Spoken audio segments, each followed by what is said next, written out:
Imaginez Sophie, 74 ans, vivant seule dans une petite ville de province. Après le décès de son mari, elle se retrouve en situation de grande dépendance. Ses enfants vivent loin, et les mandataires judiciaires, malgré leur dévouement et leurs efforts, sont souvent submergés par une charge administrative croissante. Leur mission est d'une importance capitale, mais le temps et les ressources sont limités, ce qui rend difficile la prise en charge optimale de chaque cas. Un jour, Sophie se retrouve avec des factures impayées et un compte bancaire bloqué. Ces situations ne sont pas rares pour les personnes vulnérables, non pas à cause d'un manque de soins ou de compétences de leurs mandataires, mais parce que les outils disponibles aujourd'hui ne sont pas toujours à la hauteur de la complexité de leurs besoins.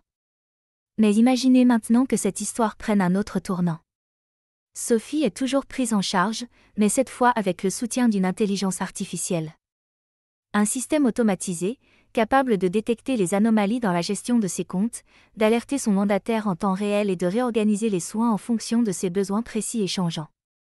Plus de soucis administratifs, plus de retard dans les paiements.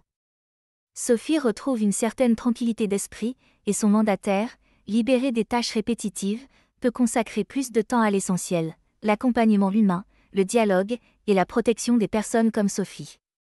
Ce n'est pas de la science-fiction. C'est la réalité que l'intelligence artificielle peut offrir aujourd'hui, et c'est cette réalité que nous devons envisager pour améliorer notre efficacité tout en restant au service de l'humain.